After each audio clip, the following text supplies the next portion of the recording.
வணக்கம். நான் உங்கள் டாக்டர் ஆஷா லேன் பேசுகிறேன். இன்றைக்கி வந்துட்டு ஒரு சின்ன கான்வர்சேஷன் நடந்தது அம்மாவுக்கும் எனக்கும். அதை வந்து நிச்சயமாக ஒரு வீடியோவாக பதிவு பண்ணும். பல்லாயிரம் பெண்களுக்கு இது ஒரு விழிப்புணர்வாக இருக்கும் அப்படின்னு சொல்லி நாங்கள் முடிவெடுத்து இன்றைக்கி வீடியோ போடுறோம். என்ன அப்படின்னா, இஷ்டப்பட்டு பண்ணுறது, கஷ்டப்பட்டு பண்ணுறது ரெண்டுக்கும் டிஃப்ரென்ஸ் நான் சொன்னேன். அம்மா கிட்ட வந்து நிறைய பேர் வந்து இஷ்டப்பட்டு ஒரு விஷயத்த பண்ண மாட்டேங்கிறாங்க.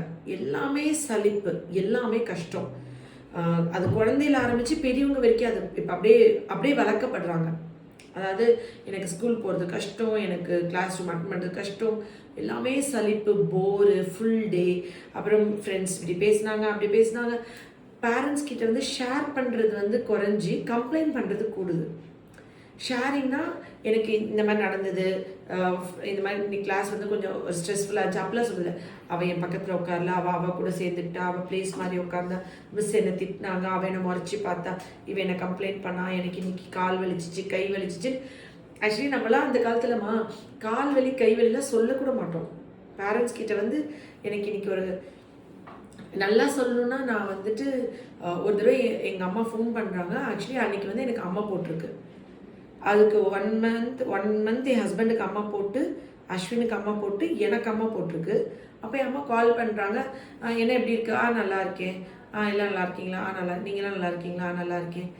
எங்கள் அம்மா எப்போயுமே எனக்கு கால் பண்ணால் ஏதாவது காசு போட்டுவிடு, ஏதாவது மணி அப்படி தான் கேட்பாங்க. சரி போட்டு விட்றேன், சரி ஓகே அப்படின்னு சொல்லிட்டு நான் வச்சுட்டேன். அப்போ என் ஹஸ்பண்ட் கேட்டார், நீ ஏன் வந்துட்டு உனக்கு உடம்பு சரியில்லை, உனக்கு அம்மா போட்டிருக்கு, நீ சிக்கா இருக்க, உனக்கு முடியலன்றது உங்கள் அம்மாட்ட ஏன் சொல்லவே இல்லை அப்படின்னு கேட்டேன். நான் ஏன் சொல்லணும்? நான் சொன்னால் என்ன பண்ண போகிறாங்க? இல்லை சொல்லணும் தானே. ஆக்சுவலி ஹஸ்பண்ட்ஸ்வா இப்போ பாரு, அவங்களுக்குலாம் வந்துட்டு ஒரு ஃப்ரெண்டு, அவங்களுக்கு ஒரு உடம்பு முடியலன்னா அவங்க அப்பா அம்மா வந்து பழனியிலேருந்து வந்து எனக்கு அப்பப்போ நாட்டுக்கோழி சூப்லாம் கொடுத்துருவாங்க. என்ன ஏது நாட்டுக்கோழி சூப்புன்னு கேட்டால், என் அம்மா வந்து எங்களுக்கு உடம்பு சரியில்லைன்னு சொன்னோம், பழனியிலேருந்து கோழி எடுத்துகிட்டு வந்தாங்க, அடித்து சூப் வச்சாங்கன்னு சொல்லி கொடுத்துருவாங்க. அந்த மாதிரிலாம் உங்கள் அம்மாலாம் பண்ண மாட்டாங்களா அப்படிலாம் என்கிட்ட நின்று கேட்டிருக்காங்க. ஆனால் நான் அந்த மாதிரி சொன்னதே இல்லை. அந்த அதாவது அட்ஜஸ்ட் பண்ணுறது அப்படின்னா என்னென்னா, இது எனக்கு கஷ்டம், இது நான் பொறுத்துக்கிறேன்னு சொல்லிக்கிட்டே இருக்கிறது கம்ப்ளைண்ட் பண்ணுறது. அதை அட்ஜஸ்ட் பண்ணுறதுல வராது. நான் இதெல்லாம் அட்ஜஸ்ட் பண்ணிக்கிட்டேன்றதை நான் சொல்லாமல் இருக்கேன்ல, இதெல்லாம் நான் பொறுத்துக்கிறேன்னு, அதெல்லாம் நான் பொறுத்துக்கிறேன்றது கூட ஆப்போசிட்டில் இருக்கவங்களுக்கு சொல்லாமல் இருக்கிறது பேர் தான் அட்ஜஸ்ட் பண்ணுறது. நிறைய பேர் வந்துட்டு அதை இப்போ அதெல்லாம் அதோடைய டிக்ஷனரி மீனிங்லாம் மாறிட்டே வருது. எனக்கு இவ்வளோ கஷ்டம், எனக்கு இவ்வளோ பிரச்சனை, நான் இவ்வளோ பொறுத்துக்கிறேன் அப்படின்னு ஒருத்தட்ட சொல்லிட்டாலே அதை அட்ஜஸ்ட் பண்ணுறதுல வராது. நம்ம இப்படி கஷ்டப்படுறதே சொல்லவே கூடாது, அதான் அட்ஜஸ்ட் பண்ணுறது. ஸோ இந்த ஃபார்முலா வந்து நிறைய பேருக்கு இது தெரியும். என்னென்னா, கண்டிப்பாக கஷ்டம்தான். இந்த வயசில் படிக்காமல் எந்த வயசில் படிக்க போகிறோம்? இப்போ நான் கிளினிக் காலை 10 மணிக்கு வந்தேன்னா நைட்டு வரைக்கும் கிளினிக்கில் இருக்கணும். அப்போ வந்துட்டு ஃபுல்லாக உட்காந்தே இருக்கணும். அதெல்லாம் இஷ்டப்பட்டு பண்ணணும், கஷ்டப்பட்டு பண்ணக்கூடாது. அண்ட் அதெல்லாம் இப்போது பொறுத்துக்கிறதெல்லாம் வந்து கம்ப்ளைனாக போயிடுச்சுனாவே அதை அட்ஜஸ்ட் பண்ணுறதுல வராது. நான் எதுக்கு பொறுத்துக்கிட்டேன்றதே அடுத்தவங்களுக்கு தெரியாமல் பொறுத்துக்கிறது பேர் தான் பொறுத்துக்கிறது. இப்போ தான் நான் அம்மா கிட்ட சொன்னேன், அந்த பெண்கள் வந்துட்டு ரொம்ப அதிகமான அளவுக்கு சகிப்புத்தன்மை இல்லாமல் பேரண்ட்ஸ் கிட்ட வந்து எல்லாத்தையுமே ஷேர் பண்ணணும். அதாவது எனக்கு ஒரு குட் டச், பேட் டச்சு, எனக்கு ஒரு செக்ஷுவல் அப்யூஸ் நடக்குது, இதை பேரண்ட்ஸ் கிட்ட ஷேர் பண்ணணும். எனக்கு வந்துட்டு ஒரு ஆபத்து வந்தது, இல்லை ஒரு ஆக்சிடெண்ட் ஆச்சு, இல்லை ஒரு கரண்ட் ஷாக் அடிச்சிச்சு, இது ஒரு பெரிய பிரச்சனையை வந்து பேரண்ட்ஸ் கிட்ட டிஸ்கஸ் பண்ணும். ஆனால் தினசரி அன்றாட விஷயங்களை பேரண்ட்ஸ் கிட்ட ஷேர் பண்ணுறோன்ற பேரில் நம்ம கம்ப்ளைண்ட் பண்ணுறது கூடிருச்சு. எதுனாலும் அடுத்தவங்களை குறை சொல்லிகிட்டே இருக்கிறது வந்து ரொம்ப கூடுது. அது வந்து கண்டிப்பாக குறையணும். அது குழந்தையிலேருந்தே பேரண்ட்ஸ் என்ன சொல்லி பழகணும்னா, முடிஞ்சா அட்ஜஸ்ட் பண்ணு, இல்லை இக்னோர் பண்ணு, ஆனால் எல்லாத்தையும் வந்து என்கிட்ட சொல்லிகிட்டே இருக்காத. உனக்கு ஏற்ற மாதிரி இந்த உலகத்தை நான் மாற்ற முடியாது. ஒன்று நீ பொறுத்துக்கோ, இல்லைன்னா ஒதுங்கிக்கோ. ரெண்டும் பண்ணாமல் உனக்கு ஏற்ற மாதிரி நான் ஒருத்தவங்களை பிறக்க வச்சு வளர்த்து கொண்டு வந்து உனக்கு சுற்றி இருக்கிற அத்தை, மாமா, ஃப்ரெண்ட்ஸு, ஸ்கூல் டீச்சர்ஸு, சொசைட்டியை உருவாக்கி வைக்க முடியாது. இதுதான் உலகம். உலகம் இப்படி தான் இருக்கும். உனக்கு ஏற்ற மாதிரி யாருமே இருக்க மாட்டாங்க. உனக்கு ஏற்ற மாதிரி, உனக்கு விருப்பப்பட்ட மாதிரி அது அப்படி சொல்லி கொடுக்காதனால தான் கல்யாணம் ஆகி போனோடனே மாமியார் கம்ப்ளைண்ட், மாமியார் எல்லாத்தையும் ஒரு பெண் வந்து போனோடனே ஹஸ்பண்டு தனக்கு ஏற்றமாக மாற்றணும்னு நினைக்கிறதுல தான் ப்ராப்ளமே ஸ்டார்ட் ஆகுது. எல்லா கேர்ள்ஸுமே லவ் குறைஞ்சி லவ் வந்து லவ்னா என்னென்னா அவங்க எல்லாம் நம்மளுக்கு பண்ணி நம்ம திருப்பி பண்ணுறது பேர் லவ்வே இல்லை. அவங்க எதுவுமே நம்மளுக்கு பண்ணாமல் அன்கண்டிஷனாக நம்ம அவங்களுக்கு பண்ணிகிட்டே இருக்கணும்.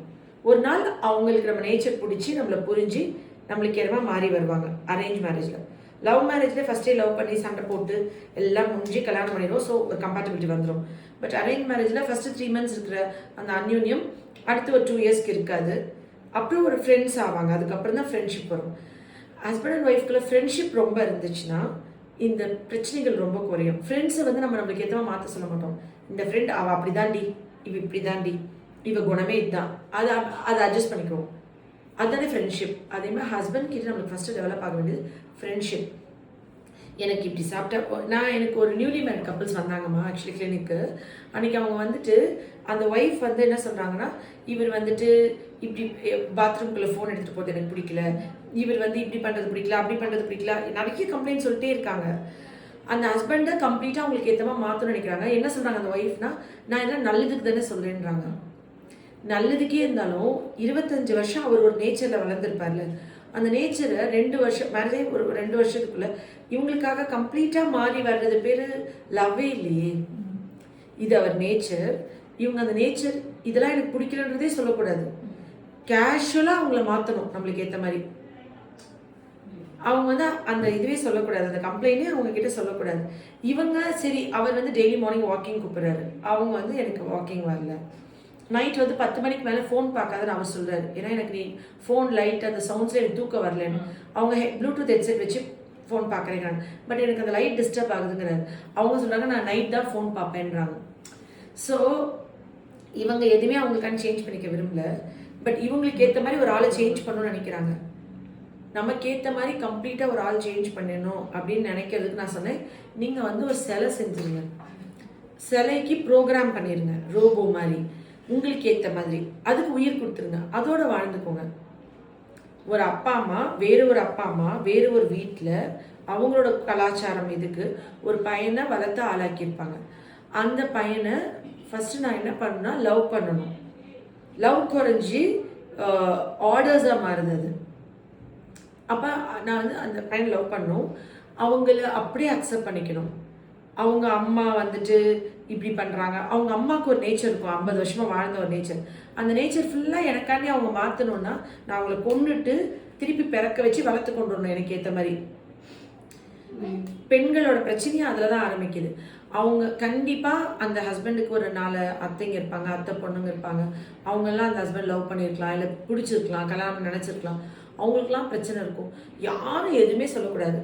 எல்லாரும் அவங்கள வந்து பிரின்சஸ் மாதிரி அக்செப்ட் பண்ணணும்னா ஏன் பண்ணணும்?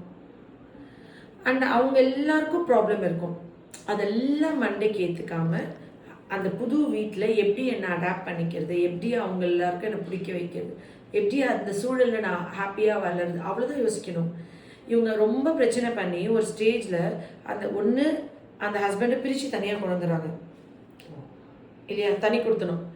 அந்த அப்பா அம்மா என்ன சொல்லிடுறாங்க, எங்களை பிரச்சனைனாலும் பரவாயில்ல தம்பி, நீ குடும்பத்தோட வாழ்ந்தா போதும், நீ தனியாக போயிடுன்றாங்க.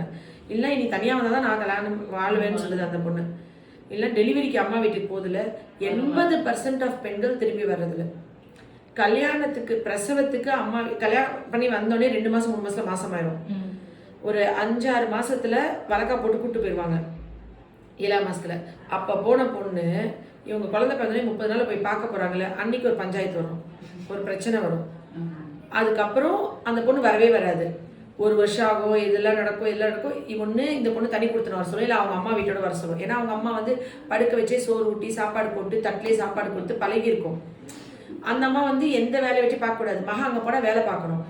அந்த வீட்டில் கொடுமைன்றது ஒன்றும் இல்லை, அது வயிற்றுக்கு சமைச்சுக்கணும், தான் மாமனார் மாமியார் புருஷனுக்கு சமைச்சு கொடுக்கணும், வீட்டை மெயின்டைன் பண்ணணும், அதுதான் கொடுமைன்னு சொல்லிடும். அப்போ இந்த பொண்ணு வந்துட்டு ஒன்று அங்கே போகணும், இல்லைன்னா இந்த ஹஸ்பண்ட் வந்து தனி கொடுத்துன வரணும். தனி கொடுத்துன்றது அம்மா வீட்டு பக்கத்துலேயே தான் வரணும். அம்மா வீட்டிலேருந்து சமைச்சு குழம்பு எல்லாம் வந்துடும். அம்மா வீட்டு பக்கத்தில் வருவாங்க, கொஞ்ச நாள் அது அம்மா வீட்டுக்கே போயிடும், அவ்வளோதான். அந்த பையன் வந்து அப்படி போகிறதா இருந்தால் தான். அப்படி இல்லைன்னா அந்த ஹஸ்பண்ட் டிவோர்ஸு, இதுக்கு வேற கல்யாணம், அவங்களுக்கு கொஞ்ச நாள் கழிச்சு பிள்ளைய வந்து அப்பா அம்மா வளர்த்துக்கிறேன்னு சொல்லி அதுக்கு வேற கல்யாணம். உங்களுக்கு புரியுதுங்களா?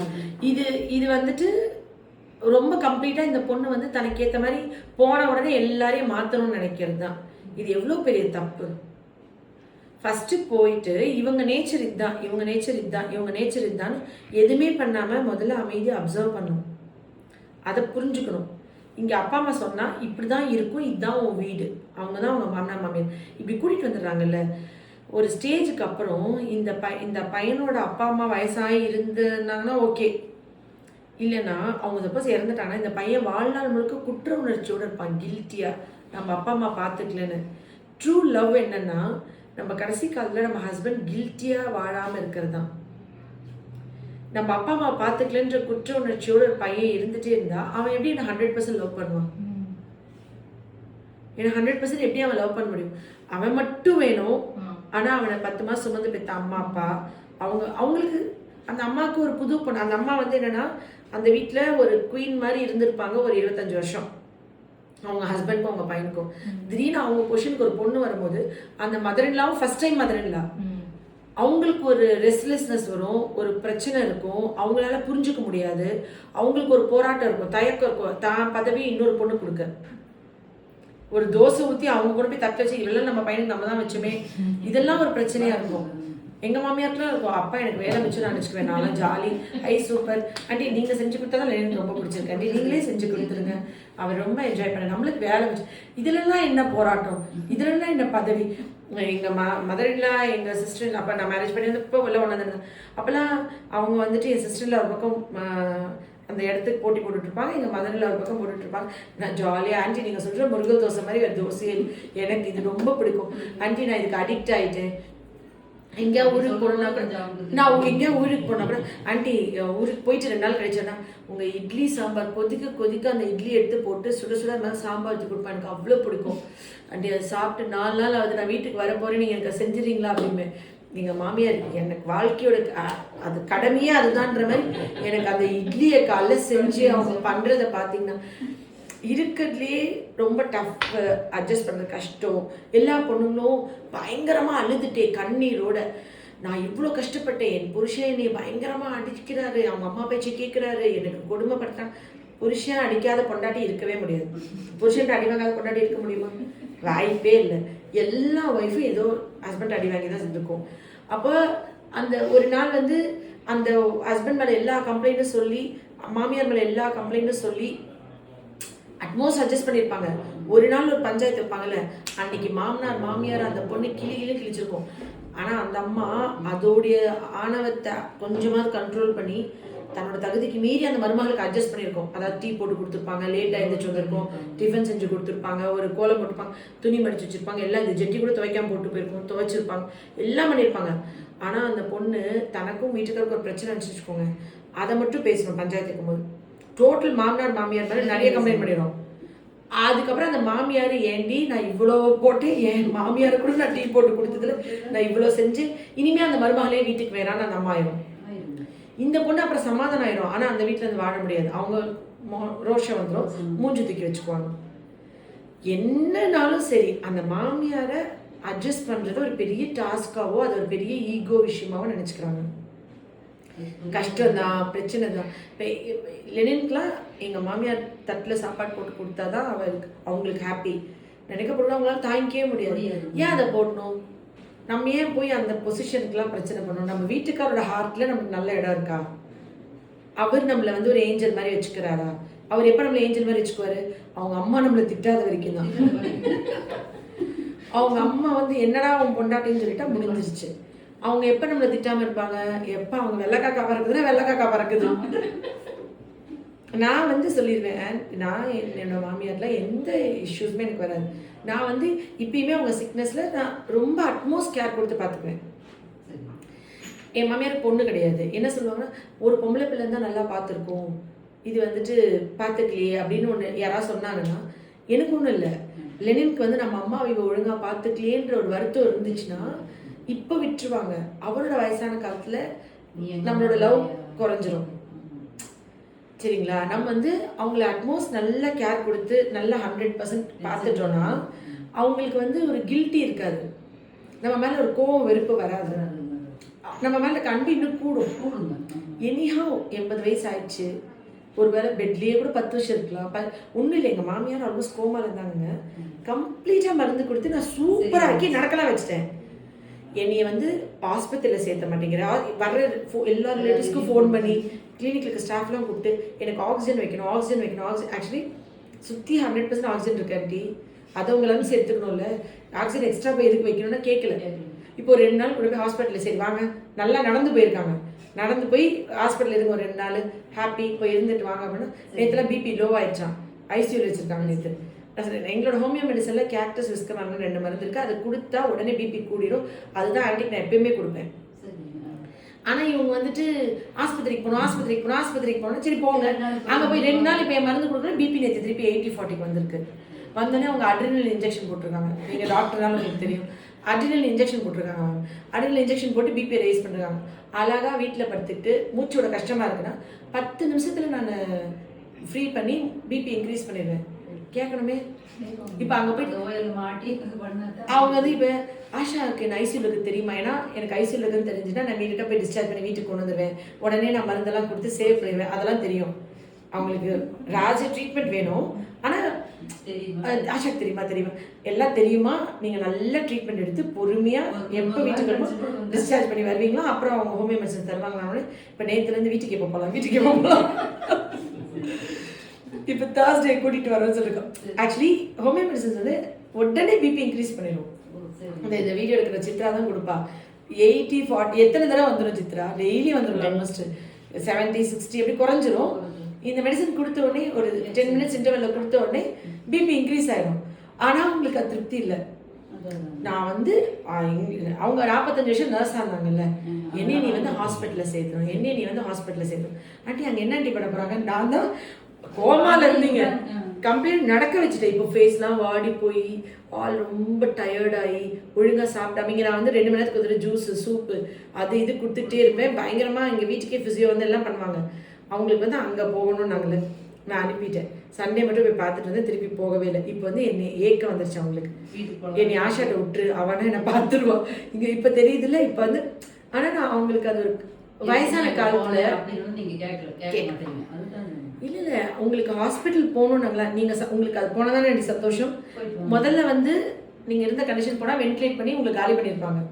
இப்போ வந்து நீங்கள் நடந்து போகிறீங்க, சொல்லி தான் அமிச்சேன். இப்போ நீங்கள் நடந்து போகிறீங்க, உங்களை நல்லா சரி பண்ணிட்டேன், எல்லாம் கிளியர். நடந்து போகிறீங்க, பத்திரமா திரும்பி நடந்து வாங்க ஆண்டி. ஏன்னா செப்டம்பர் 18 அடுத்த மாதம் பர்த்டே. நம்ம கேட்கலாம் எப்படி பர்த்டே கொண்டாட ஐஷுட்டு சொல்லியிருக்கேன். அதனால நல்லபடியாக வந்துருங்க.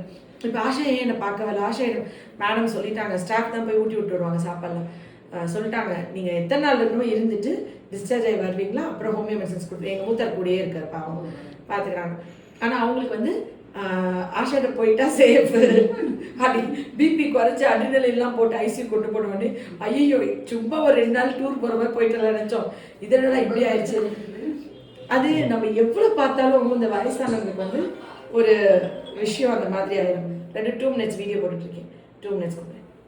அப்புறம் வந்து இது நடந்த உடனே பாருங்க, என் வீட்டுக்காரர் எப்போ நான் அவரை பற்றி பேசினாலும் கால் வந்துடும். எதுக்கு கால் வருதோ இல்லையோ, எங்கள் வீட்டுக்கார பற்றியோ எங்கள் மாமியார் பற்றி பேசினா அவருக்கு தெரிஞ்சிடும். எப்படி கரெக்டாக கால் வந்துச்சு பார்த்தீங்களா? அந்த ஒரு வேவ்ஸ் போகும். ஆனால் நம்மளோட கடமை என்னன்னா, இது என் ஃப்ரெண்ட்ஸ் தான். அதை இப்போ நீங்கள் இருக்கும்போது பேசலாம் அந்த ஃப்ரெண்டுகிட்ட. அது என்னன்னா, உனக்கே பாவம் அப்படிமா. எனக்கு யாராவது எனக்கு பாவம்னு சொன்னால் எனக்கு செம கோவம் வரும். என்னால் ஏற்றுக்கவே முடியாது. ஏன் பாவம்? இந்த வயசில் நான் உழைக்காமல் எந்த வயசில் உழைப்பேன்? இது ஒன்று கைத்தட்டு, மோட்டிவேட் பண்ணு, என்கரேஜ் பண்ணு. உனக்கும் நான் தான் பண்ணுவேன். ஏன் பாவம், ஏன் கஷ்டம்னு சொல்லு. இதில் என்ன கஷ்டம்? இதில் தான் நம்ம பண்ணணும். இது நம்மளோட லைஃப் தானே, இப்படி தானே இருக்கும். இதை இப்போ 8 மணி நேரம் 10 மணி நேரம் ஸ்போர்ட்ஸில் உழைக்கிற பசங்கிட்ட போயிட்டு பாவம் நீ இவ்வளோ விளையாடுறேன்னு சொல்லலாமா? ஆனால் இப்படி தான் சொல்கிறாங்க, பாவம் பிள்ளைகள் இவ்வளோ கஷ்டப்படுத்துறீங்கன்னு. அப்போ அவங்க உண்மையாகவே அது அவங்களும் அப்படி அவங்கள பாவம் பாவம் பாவம்னு நினச்சிக்கிறனால அடுத்தவங்களையும் அதை சொல்கிறாங்க. ஆனால் அப்படி இருக்கக்கூடாது இல்லை. எல்லாத்தையுமே குறை சொல்லுவாங்க. என்னோடய ஃப்ரெண்ட்ஸஸில் இருக்காங்க. இப்போ நம்ம ஒரு ஹோட்டல் போகிறோம், எங்கேயா சாப்பிட போகிறோம், எங்கேயா ஸ்டே பண்ணுறோன்னா கூட நான் வந்து கம்ப்ளைண்டே பண்ணலன்ட்டு. ஒரு தடவை நாங்கள் சென்னை போகிறோம். சென்னை போகும்போது திருச்சியிலேருந்து 2 நாள் ட்ரைவ் பண்ண நைட் 2 மணி ஆயிடுச்சு. ஹோட்டல்ஸே இல்லை. ஒரு சூப்பர் ஸ்டார் ரஜினிகாந்த் அவங்க ஃபோட்டோ போட்டு அவரோட ஃபேன் யாரோ ஒருத்தர் திருச்சியிலேருந்து சென்னை போகிற விட ஒரு ஹோட்டல் இருக்குது. ரஜினிகாந்த் ஃபோட்டோலாம் போட்டிருக்கு. அவர் ரஜினியோட இது போல் ரொம்ப ரசிகர் மன்றத்தில் இருந்திருப்பார் விழுப்புரம். அவங்க வந்து ஒரு ஹோட்டல் இருக்குது, சரின்னு போய் அங்கே ஸ்டே பண்ண போனால் அந்த ஹோட்டல் வந்து ரொம்ப பேய் பங்களா மாதிரி உள்ளே போனால். ஆனால் நல்ல ஹோட்டல் தான் நினைக்கிறேன், எனக்கு தெரில. பட் வந்து அவங்களேன்னு வந்து இந்த ஹோட்டலில் நம்ம தங்க முடியுமா? ஏன்ப்பா நைட்டு தூங்கணும் 4 hours ஒரு இடத்துல, ஃபேன் இருக்கணும், ஏசி இருக்கணும். நம்மளுக்கு அந்த லக்ஸுரியை நான் எதிர்பார்க்க மாட்டேன். நீங்கள் 4 மணி நேரம் தூங்கிட்டா கார் ஓட்டலாம், உங்களுக்கு ஏசி இருக்குது, ஃபேன் இருக்குது, தூங்குங்க. அது இன்னைக்கு காலையில் என் ஹஸ்பண்ட் சொன்னார், யாருமே அந்த ரூமில் தங்கியிருக்க மாட்டாங்கடி, நீ தகுன.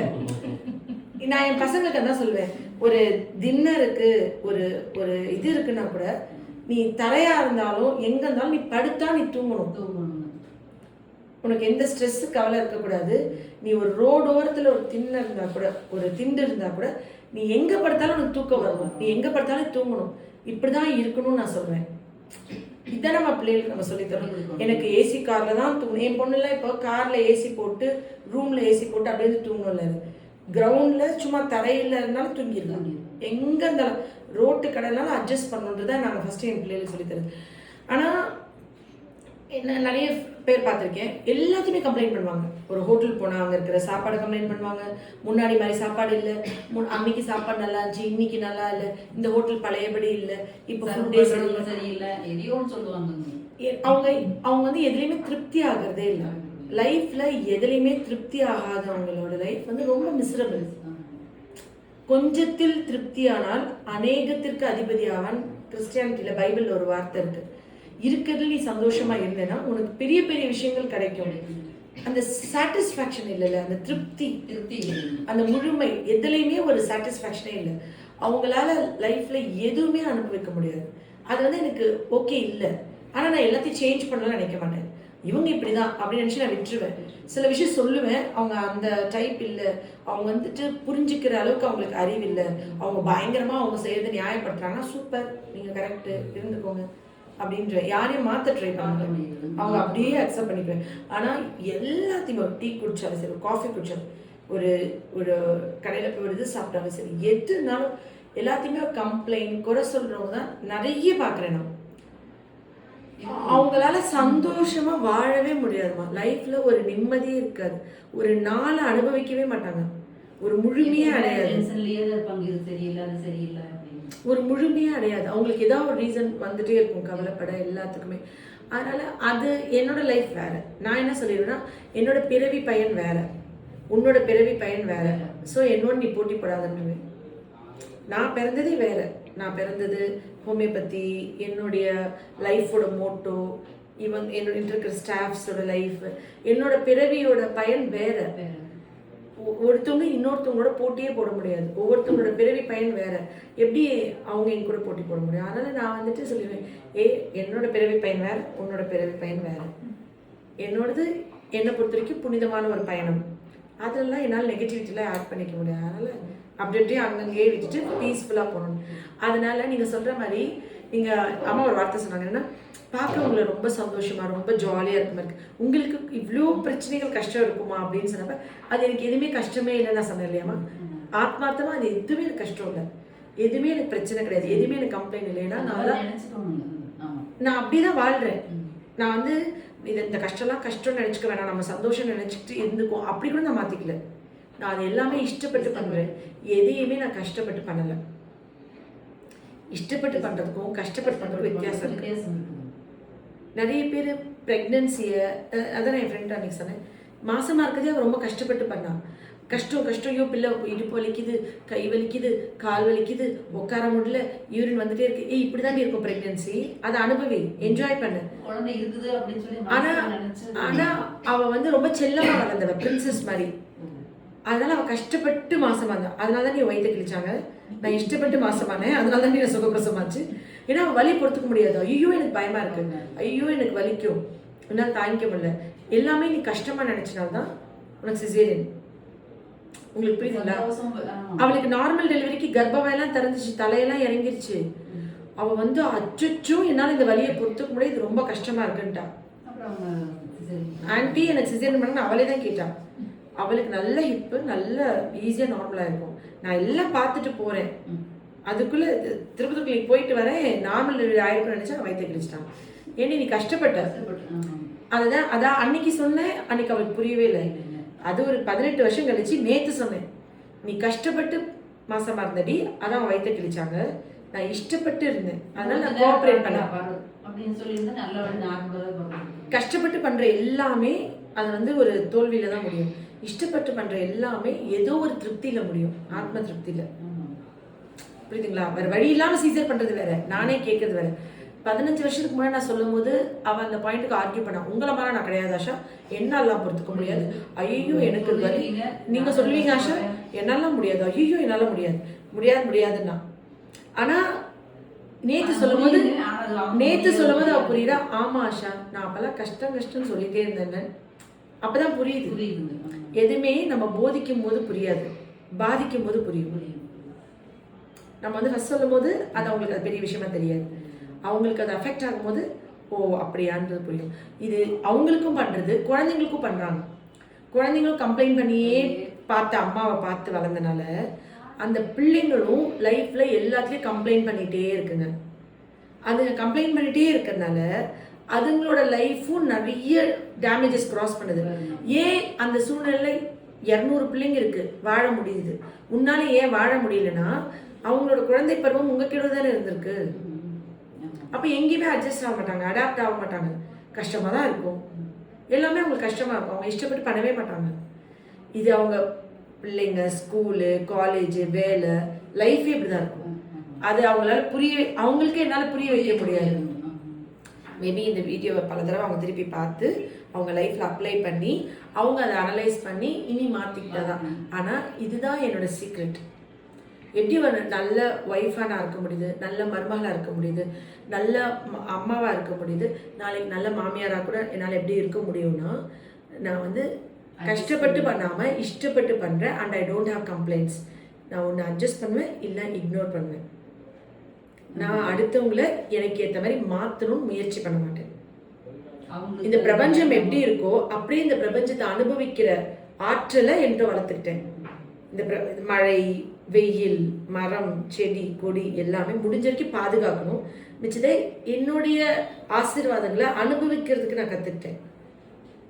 ஆசீர்வாதங்களை அனுபவிக்க கற்றுக்கும் போது குறைகள் பெருசாக தெரியாது. ஆசீர்வாதங்களை அனுபவிக்க தெரியாதப்ப எனக்கு இது இல்லை அது இல்லைன்னு கம்ப்ளைண்ட்ஸ் இருக்கும். சரிங்களா? Love you all. நன்றி. இது எல்லாருக்கும் பிரயோஜனமாக இருக்கும்னு நினைச்சேன், அதனால தான் இது ரெக்கார்ட்